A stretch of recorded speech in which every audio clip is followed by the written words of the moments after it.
ভাবি, হ্যাঁ বলো। বলছি ভাইয়া তোমাকে সেদিন যে ড্রেসটা কিনে দিল না, ওই ড্রেসটা কোথায়? কোনটা? তোমার আমার সেম সেম যে ড্রেস? হ্যাঁ, ওটার কথাই বলছি। এই তো এখানেই আছে, দাঁড়াও। ওটা দাও। আচ্ছা। এই বোন দাঁড়া, কিরে তোর ভাবির ড্রেস নিয়ে যাচ্ছিস কেন তুই? এই সেম ড্রেস একটা অন্য কালারের তো নিয়ে দিস না আমি। হ্যাঁ, ওটা তো আমি আমার ফ্রেন্ডের বার্থডেতে পরবো। আবার তুই এটা নিয়ে যাচ্ছিস? এটা আমি আজকে কলেজে পরে যাব। শোন, এটা তোর ভাবি আগে পড়বে, তারপরে তুই নিয়ে যাস। আচ্ছা ঠিক আছে, ধরো। তুমি ওকে এভাবে বললে ও তো রাগ করে চলে গেল। শোনো, রাগ করলে করুক, এই ড্রেস তুমি আগে পড়বে, তারপর ও পড়বে।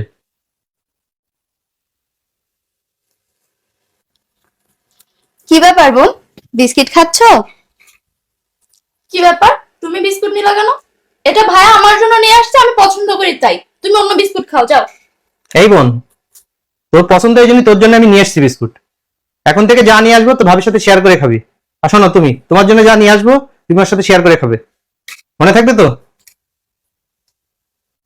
বোন, আমি আর তোমার ভাই বাইরে ঘুরতে যাচ্ছি, মাকে বললাম মার নাকি শরীর খারাপ, যাবে না। তুমি কি যাবে আমাদের সাথে?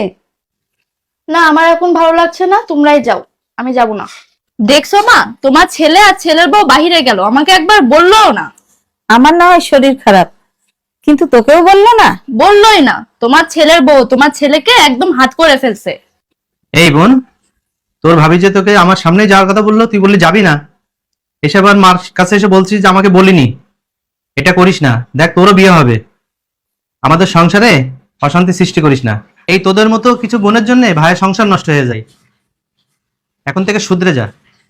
শ্বশুর বাড়িতে বাকি সবাই যেমনই হোক না কেন, স্বামী যদি সাপোর্টিভ হয় তাহলে ওই মেয়ের সুখী হওয়ার জন্য আর কিছুই লাগে না।